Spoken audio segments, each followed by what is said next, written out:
It's Closing Time is an engaging and informative conversation between RentSpree CEO Michael Lucarelli and some of the most accomplished and important voices in the real estate industry. This podcast is brought to you by RentSpree, the easy-to-use platform that optimizes every aspect of your rental process. Hello, everyone. Welcome to It's Closing Time. I am your host, Michael Lucarelli, the CEO of RentSpree. I'm very excited to be hosting this podcast where I get to have insightful and meaningful conversations with some of the leading voices in real estate. In this episode, we have a very special guest. I'll be speaking with Greg Robertson, founder of Giant Steps Advisors, creator of Vendor Alley, co-founder of W+R Studios, and much, much more. Greg, welcome, and thank you so much for taking the time to speak with me today. Hey, Michael, thank you for having me on here. I appreciate it. Yeah, it's been a long time coming. We've been speaking for just years on and off. Super appreciative of all the support. You've been such a huge fan and supporter of just the hard work that we're doing. I think you're one of the few people that really gets, the grind of what you have to do to kind of build something up. So yeah, I really appreciate you taking the time and all the support over the years. No, absolutely. I mean, I've been there and done that. I mean, you guys are a little bit. We were always bootstrapped, but the struggle is real, as we all know. Yep, and definitely jealous of like the bootstrap. I know there's some more difficulty in doing that, but you get there's the trade-off for yes, exactly. Yeah. So yeah, I mean, I think like the first thing that I wanted to kind of chat about was just talking a little bit more about Giant Steps Advisors. I was excited to see that you were kind of transitioning into this, and wanted to kind of talk a little bit about maybe like what are the kind of key things that you're looking to provide. I know you do bring a wealth of experience on go-to-market, product kind of things, and you've done all of it, right, yourself. But just would love to learn more. But before that too, where did the name come from? But I was looking like, is it John Coltrane? Like, yeah, it was. It's kind of reference there, but it is intentional in another way where I thought that our slogan is accelerate your journeys. One thing I thought is like, Dan and I have been through. We've had my first real estate software company we founded in 1992.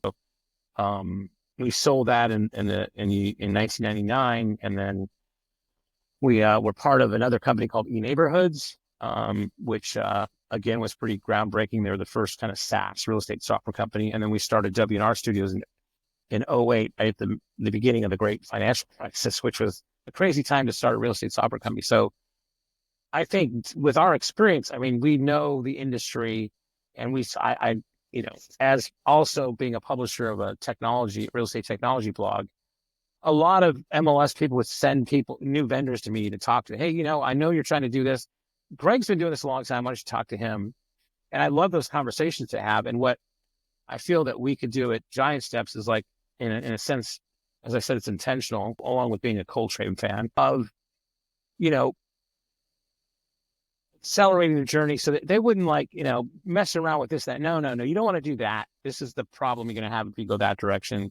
Let me help you get there quicker, right? Yep. So accelerate your journey. So that's what we thought we could add value to a lot of new vendors coming in, where we could either, show them the right path or kind of just talk them out of what they're trying to do and make that journey for them to get to where they want to quicker. Yeah. Take a giant step. Yep. I think that makes sense. And I've, obviously, like I mentioned, knowing you for years, I do appreciate the way that you've kind of gone about, even just before you did Giant Steps. And just kind of speaking from my experience, you're doing a startup, you're launching a new company. I'm not going to name any names, but there's a lot of people that I've spoken with that either promised things that turned out that, hey, like, it was actually going to be a bad move and they're trying to take advantage, or just like things that just want to kind of get as much as they can from you. And we've avoided a lot of those, but we've made some of those mistakes. What I've appreciated from you is that you've always been honest and upfront, like, hey, I can help you or I can't. And like, we've had those kind of discussions, and you've provided just, I think, value and just help to us from a really positive way that showed integrity. And that's really missing a lot of the time, because there's not many resources out there that will truly help startups and companies that are trying to do something different. But I think you're one of those people. And so that's why I was really excited that you're kind of creating more of a structure to be providing this going forward. Yeah. I mean, it's odd because, Stacy Wood, who's kind of my co-founder with this, along with Dan, she's always getting mad at me because, I mean, typically I would like, any new vendor that came up, I love this business. I love this industry. I love the community we have here in this vendor community. And I'd love to hear what you have, what you're trying to do. I'm like, oh, that's cool. I get excited about it. And like, well, here's what I would do. And I would just give this kind of, and it's all been free because, I mean, I think I've learned through my career that more people I help, it comes back to me. It totally does. So it's not, so the problem is transitioning to this kind of like consulting company guy, right?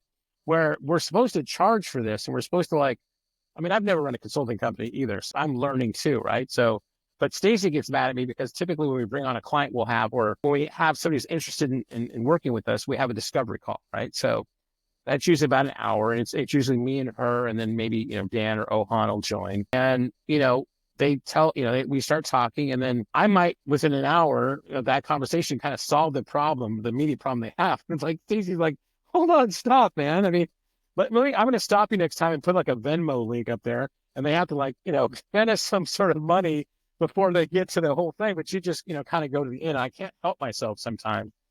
So it's kind of funny that's been my struggle, is just kind of like, how do I structure this to do those kind of things? Because I'm used to like, you and I talk all the time, or used to, and it's just two vendors trying to make it happen here. And it's a really tough industry to kind of make it happen. Well, I think it's a balance too. And I think that just by you being able to get onto an hour call and to show that you can actually provide some like important actual value in just an hour call, I think that's also a signal that there's a lot more that you can do, right? And that it would be worthwhile to engage with you longer term. Yeah, I think a lot of founders like yourself, they need somebody that already has they have a shorthand talking with it, because this business, with all the acronyms and all the kind of cast of characters that are out there, you can just immediately start talking to them and they get you, and you can go right to root issues. That's, I think, a thing they crave. And mostly, like Dan had kind of identified this, is it ends up a lot of times it's like a therapy session too, right? So they just want to talk to somebody that gets it, right? That has been there. And that's part of it. I totally get that. I mean, I had my own kind of cast of people I would call like, what the heck? How am I gonna, why is this damn, those kind of things. And you have those kind of conversations with the people you trust and respect and want to share that journey with. Yep. Just kind of getting it too. That speaks volumes. And like, so I was kind of thinking about your client base that you were maybe starting with too. And I was thinking one that came to mind was Decenter. That guy needs a lot of help. I hope he really works with you and gets some good feedback from you. He just seems like he's got no idea what he's talking about. So Decenter, now hold on. Decenter is which one is that guy? That's Rob Hahn. Yeah. Rob is interesting. What I love about, and I'm pretty sure about Rob, I mean, and for those of you who don't know, we have a podcast together, pretty popular, called Industry Relations. What Rob has done, he's been a consultant for a long time, and he has some interesting ideas about things, and he's tried to kind of move the needle with his clients on like, you should go towards this, right? And they haven't done it. So what I respect about Rob is says, okay, well, these guys are, I think I see a clear way, another alternative, another path on what I'm trying to accomplish. I don't want to say exactly what he's doing because he's going to be announcing something exactly what it is yet, but he's started a company and he's doing it. Right. So just, and the other part about that this brings me so much joy is that now he understands what it's like to be a vendor in this community, in this environment. And it's not easy. So all these things is, if you're a consultant, you just blah, blah, blah, blah. Now that he's living it, I'm like, I just get so much joy listening to him having problems. Like, oh, okay. So, not so easy now that you've got to actually be responsible to do that. Right. So, Yep.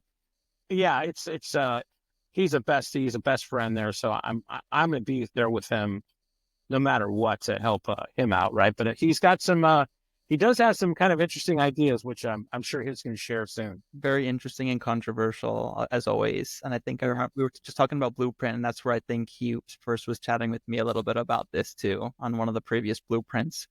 Right. One thing that I can agree with you on is that I absolutely love when people do step into the vendor space and they haven't done it before, and especially people that come from the MLS side and they go to the vendor side, man, nothing is better than that. When they're like, well, oh man, like I thought everyone just really wanted to be talking to me, but now it's like you're the opposite, where like no one now wants to talk to you at all. And it's like, oh yeah, like dose of reality. Like it is a joy to watch sometimes. And also, but I will say, like, that seems to be one of my niches that I'm falling into, is helping MLSs that are trying to do that. And there is a way of doing it, but they've been in their own bubble, right? Where we launch things all the time and our adoption rate is great. I mean, when you're in that bubble, yes, that happens. But when you got competition, when you got other people doing that, it becomes incredibly harder. I mean, I don't think anybody in that case, a lot of times these MLSs have done really a real true go-to market,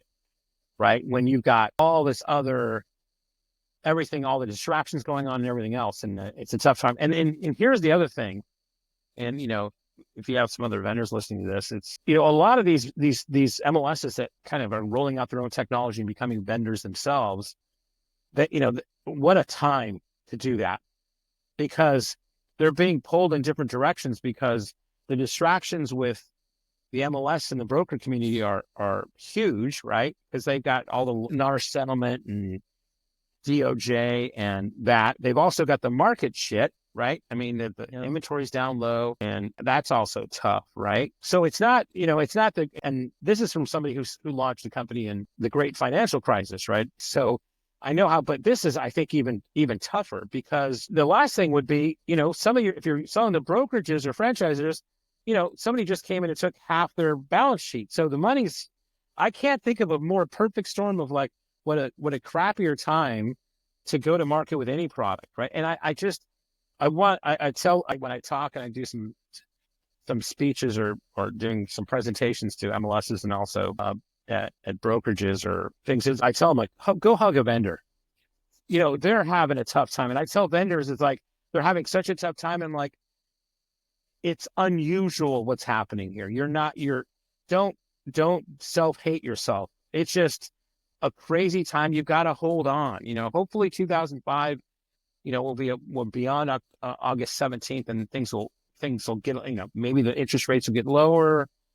I just hope there's some types of things, because there's a lot of great guys, a lot of great women that have founded these companies, and they're having such a hard time right now, and they just got to hold on. And that's the toughest part. It's just a weird time right now. Yeah, no, and there's definitely been a lot of examples of companies that came and went, even just in the past couple. Yeah, and it's a shame. It's a shame. And that type of thing too, it stifles innovation a little bit, because these are the people that are doing new stuff, but it's just like very much just luck of the draw. Like, hey, you just didn't know what was going to happen, but a year after you started your company, everything kind of went to shit, and then like it was kind of out of your control. So there's a big luck element in it as well. Oh, always, yeah. Yeah, I think there's a podcast called How I Started This, and I think his last question is like, how much did luck have a factor in your success? And every founder absolutely cops to that. Yep. No, I tell you, I mean, 90%, 80%. I mean, but the thing is, like, what they say is like, the harder I work, the more luck I have. I mean, you gotta be there. I used to have a thing saying on my door about persistence. It's I think a Calvin Coolidge quote, where, education doesn't matter, talent doesn't matter. It's all about hanging in there, right? That persistence to press on, as it says, right? And that's what I mean. I think the only reason Dan and I were successful was we never quit. I mean, we just kept going, right?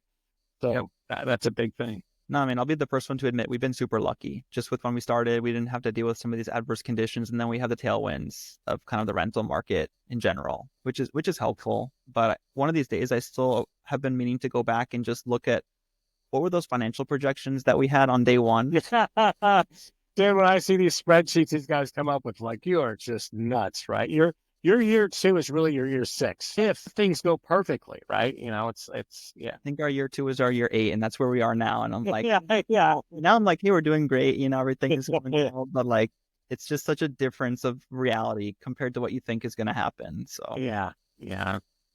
But that's the challenges of it. But hey, I think the next thing that I wanted to chat a little bit about was just with this whole thing with, these like private companies now that may be taking a look at the MLSs, right? And this was like an RE Colorado thing in particular, but I'm just curious if you think this is maybe just like one-off, or if there's anything more like trend kind of that we might see going forward. Yeah. So RE Colorado, for listeners, I mean, well, here's the thing about that, right?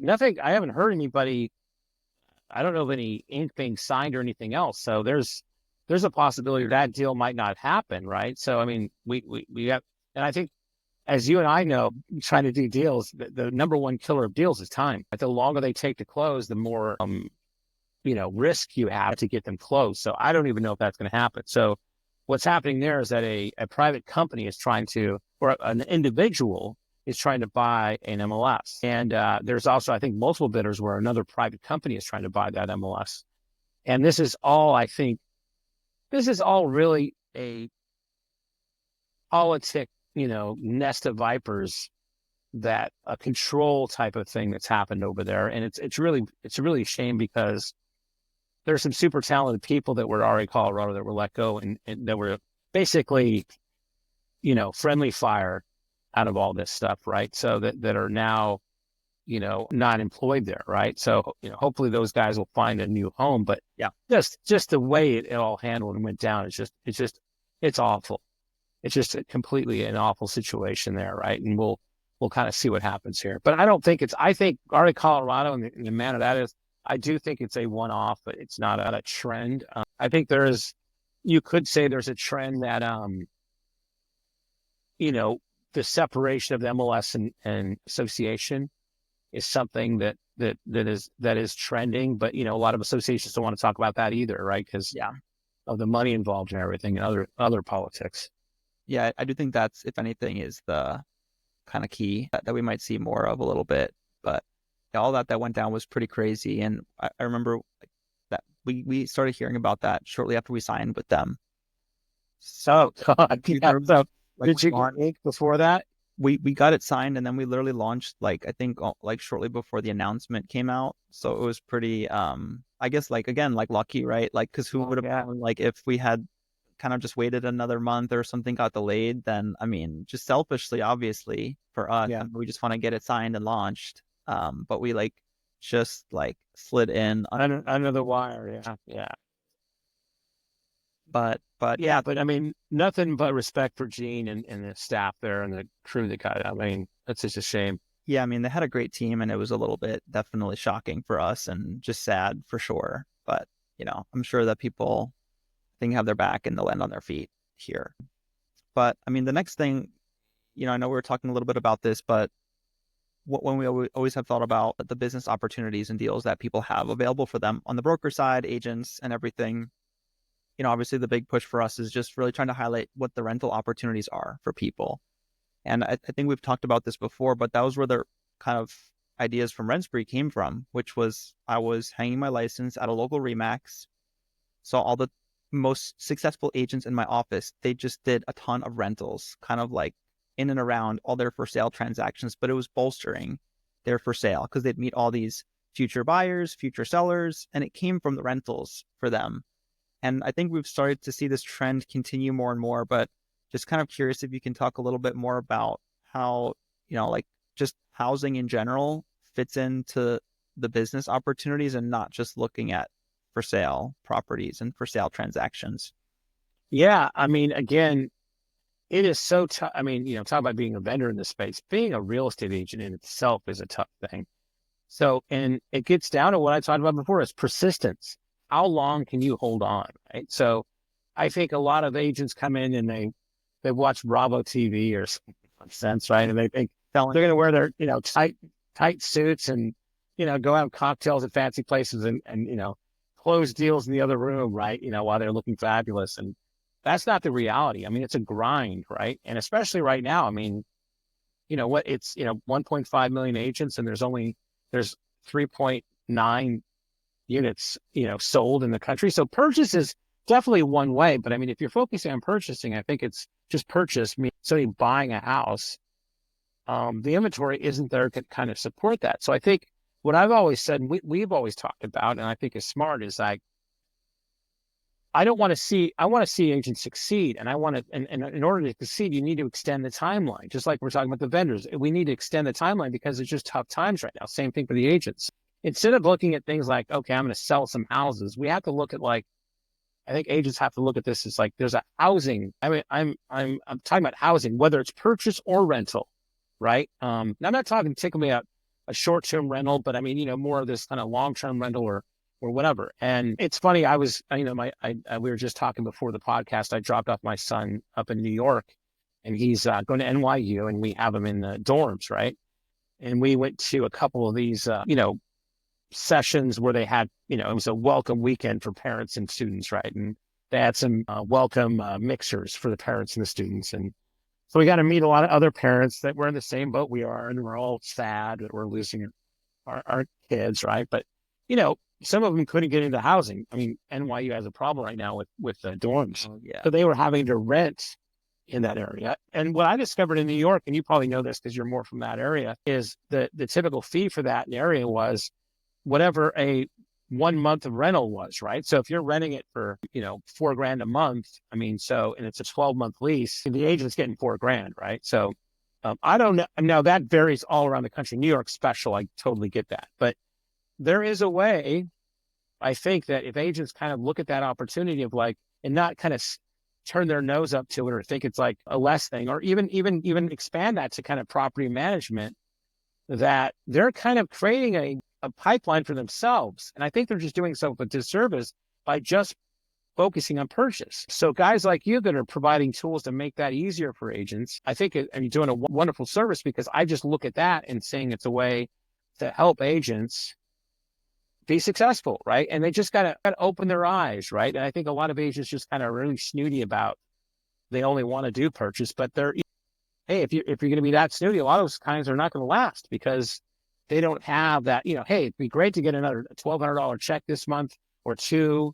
Maybe you got another, $200 coming in for a property management of one. Yep. I mean, you have to, it's at the end of the day, it all adds up, right? So, but, going 6 months without a listing and then getting that, let's say that $14,000 check, sure. But I mean, I don't know how a lot of people can live that way, right? So, yeah, it's hard. And I think it's very much an opportunistic thing too, right? Where it's like, hey, when the markets are good and you have opportunities to handle for sale transactions, hey, by all means, and you need to prioritize your time, and maybe you're not going to focus on rentals, but things change, right? And I think now, when the opportunities are pretty slim, it's what is there?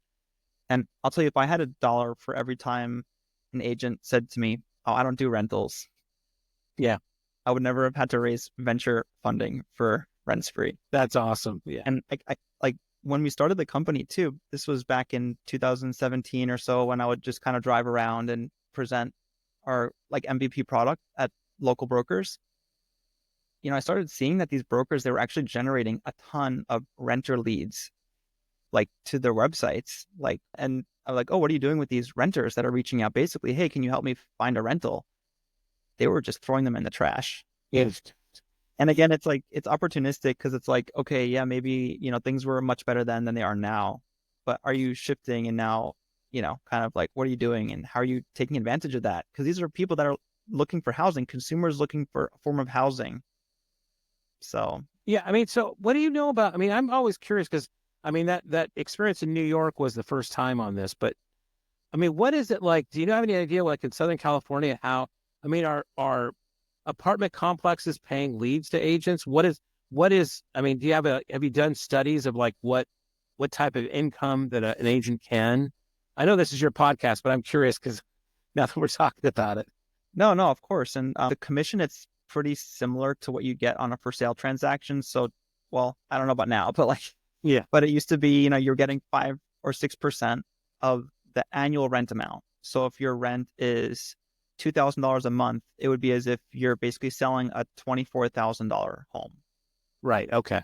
And then if you're representing on just let's say the listing only, and hey, maybe the renter's not represented, if it's, it's more common to have renters unrepresented, although you can represent the renters, but you'd split it, or either the listing agent would get all of it. So it would be very, very typical to see something like that in California. Okay. Yeah. Other places, it might just be more simple, oh, it's a month's rent. or it's a half month's rent that's being offered in commission. That's kind of what's on the table for people. So, Right. Got it. yeah. So, I mean, it's something, right? And it's like, again, if you're not getting anything, then you can make a couple $1,000. And the way that I look at it is like, people still do things like cold calling or like farming zip codes or whatever. And it's like, you can just work with rentals, make some money while doing it, but then kind of farm the renters that you've met with or the landlords that you've worked with. And hey, even if you take on a lease listing, you're going to rent it out to maybe 2 renters, but you might have like 20 renters reach out to you. And so you really like, when you're a new agent, this is like the first and very compelling step that you can take to just get some money in your pocket, get some people in your network, like almost immediately. These people want help. And I've been talking about it for 8 years. Yeah. But yeah, I'm curious though, do you have any thoughts on like what is 2025 going to look like across the board? I know this is a broad question. You might have gotten stuff like this before, but I think like we're really in a big state of change. And like, what would you say for like MLSs to look for, vendors to look for, or even agents to look for 2025? Yeah, I mean, I'm, so we have a lot of things going on this year, right? The NAR settlements, the little inventory, they're not, the interest rates are high, but, historically they're not high really, right? But affordability is a problem, right? That's an election year. I mean, there's just so much going on right now, right? So I'm thinking because August 17th is behind us, the election will be behind us. There seems to be some signal from the Fed that they're going to lower interest rates. I think we're going to chip away a lot of the distractions. And I think and I'm always an optimistic person. I think we're going to have a better 2025. I mean, as far as unit sales, I don't know if it's going to be much over, we're probably going to do about the same or a little bit less this year than we did last year, which is pretty pathetic, right? You're talking about, as I said, 3.9 million homes versus maybe a normal year would be 5.5 or something, right? So hopefully the inventory goes up, interest rates go down, and there's just more, and there's less distractions. So I think those factors make things, I think, are going to be a little bit more optimistic. And then, for guys like you and I, or I guess yourself or other vendors that are trying to, get their products through MLS channels or franchisor panels or channels or brokerage channels, the distractions will be a little bit away so that they can get the attention, because it's so hard right now to get any attention of anybody for an enterprise kind of contract. And hopefully that kind of logjam clears up, right? Yeah, no, we definitely ran into a logjam this year. And like, even for us, I think we had actually a very successful H1. We, I think, signed like 10 or 11 MLSs in the beginning of the year, but it's been like nothing after that. Well, think about that. That's, it's June, right? And then July and August that was crunch time for everybody, right? So it's, again, the distraction level is hard. And that's the number one thing I just tell vendors, as I said, is, man, it's not, it's tough. It's not you, right? It's other factors, and hang on there. Well, going back to, I think, something that you mentioned, which is about kind of the rates and affordability. And I'm going to maybe kind of say like a more like millennial type of thing. The mortgage rates are like much lower than what they were, but it is, like you said, an affordability thing. Yes. And like, I think people like have said this to me so many times where it's like, oh yeah, like the rates used to be like what, like 14 or 15% or something. But it's like back then you have to look at the relationship between the median home price and median income. Yes. No, it's like it used to like 3 times higher. Now it's like 7 times higher. Yeah. Like, no, so it's like, it's definitely an okay boomer moment, to say something like that. Right. So yeah, it's affordability really. Right. I mean, but, and it's tough. I mean, the problem is that I don't, there's no magic wand you can kind of like wave to make this happen. And like, there's a lot of smart people in the thing, and the housing thing is really tough to figure out. You want affordable housing, but builders can't make money on affordable housing, right? Yeah. You want to like maybe, some of the, the things that in the presidential campaign, like we want to make, have 3 million homes, but the only way to do that is like to basically blow up, municipalities' ability to do zoning, right? Well, that's not going to happen. Okay, give buyers money. Well, there's it's not really a buy side kind of thing. It's a supply side thing. So, kudos to people who actually are thinking about it, doing this, but it's a tough problem, right? To start happening. I don't know, man. I think about it a lot. I mean, and I do think at the root of this, there's kind of a, I talk about this on my thing with Rob I think of everything more in kind of a software, right? Because running software companies, it feels like a design problem to me where, okay, we need to get the best designers in the country to kind of figure out, here's the problem and how do we design a solution for that? And it may be a new way of looking at housing. Maybe it's a new way of looking at some fintech solution as far as looking at finance. I think those are the places you want to kind of look, that everybody's incentivized to, and that's got to be part of the design process of thinking about that. How do we have a shortage in housing. We got to look at housing from a high level, and we have to think of all the things that people are incentivized by. We got to make those line up, right? Yeah.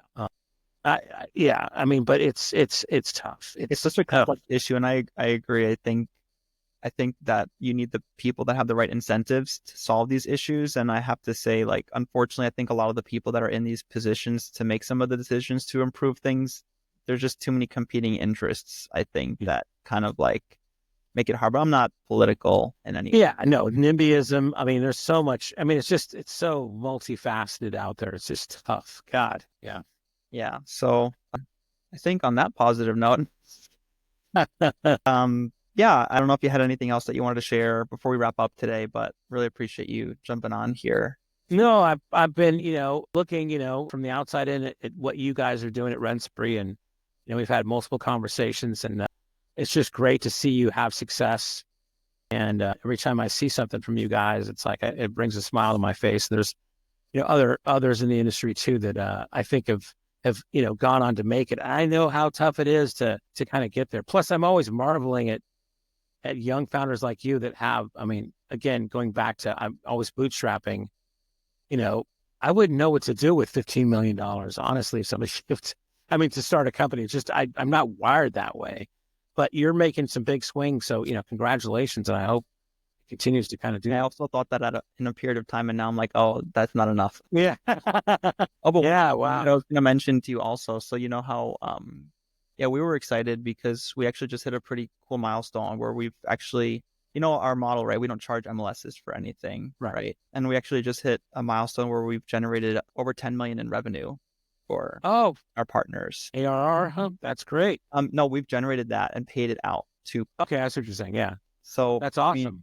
That's something that we're excited about because we want to support these MLSs. We want to support agents, and just by not being really charging them and being able to generate, income for them, non-dues. Yeah, non-dues revenue, man, right? Yeah. That's kind of been our thing since the beginning without realizing that was important, and it's just become more and more. So we just are going to hit that milestone this month. So it's pretty exciting for us. Yeah, that's great. I mean, that's a testament to, building a frictionless experience for people to use, because you will not hit those numbers with a product that sucks, right? So kudos to you need to get value, you need to bring value, you need to get adoption. So yeah, I mean, we're excited about that, and just again, really appreciative of your time and your support over the years, and excited to see what you kind of continue to do with Giant Steps. And yeah, looking forward to seeing a couple of the conferences coming up here. Thank you. Absolutely, yeah, no problem. Well, for all of our listeners, this has been It's Closing Time with Greg Robertson. Don't forget to check out Giant Steps. Don't forget to subscribe to Vendor Alley if you haven't already. I don't know who out there that hasn't subscribed already, but yeah, also check out RentSpree.com. Don't forget to follow our social media channels at RentSpree, subscribe to the podcast, and have a great rest of your day.